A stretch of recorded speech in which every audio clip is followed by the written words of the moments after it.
Hey boys and girls, it's Sister Nikki, and in this story time we're talking about Isaac, the promised son. I know you remember the Bible lesson we learned a while back about Abram and Lot. Abram and Lot's servants were arguing over where to take the animals for food and water. Abram shared with Lot by letting Lot choose the lot he wanted first. Even though Lot chose the best land, Abram did not get angry.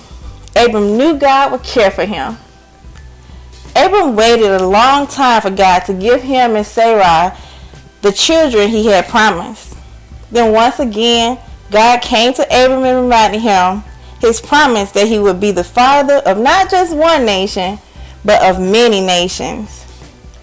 God did something that would help Abram remember that very special promise. God changed Abram's name to Abraham. Abraham means father of many nations.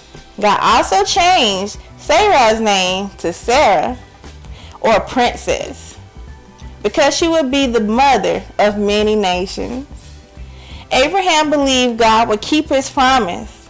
He believed God would give him and his wife Sarah a family. Abraham and Sarah grew older and older, and after a while, they were so old that they should not have been able to have children. Had God forgotten about his promise? No, God always keeps his promises.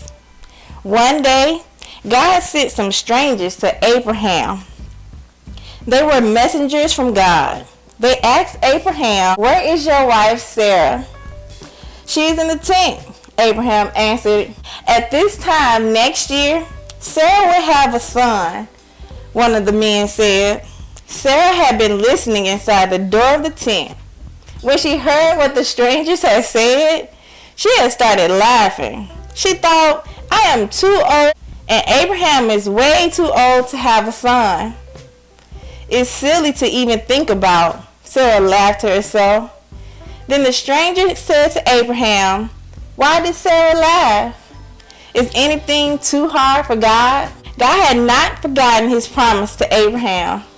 Even though Abraham and Sarah were too old to have a son, God made it possible. By the next year, just as the stranger had said, Abraham and Sarah had a baby son. Abraham named his son Isaac, which means laughter.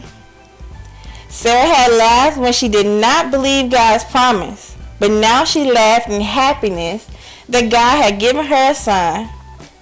"God has given me laughter," Sarah said. "Everyone who hears what God has done will laugh and be happy with me." God had promised Abraham that he and Sarah would have a son. Did God keep his promise? He sure did. He always keeps his promises. One of God's promises to those who have trusted Jesus as their Savior is that he will never leave us or forsake us. Will God keep this promise? Yes. Even though you cannot see God, he is always with you. He sees you every moment of every day.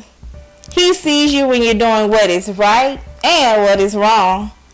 God always sees you. He is always there to help and to forgive you if you are sorry for the bad things you have done. Another promise God has given to his children is that he will hear and answer our prayers.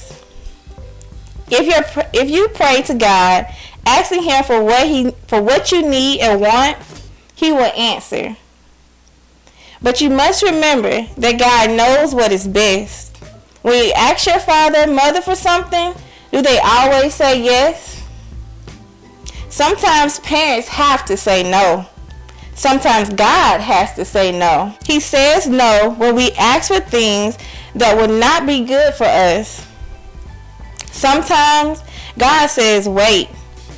When we do not get what we ask for right away, sometimes it means that we should just keep praying for it and wait to see if God will say yes later.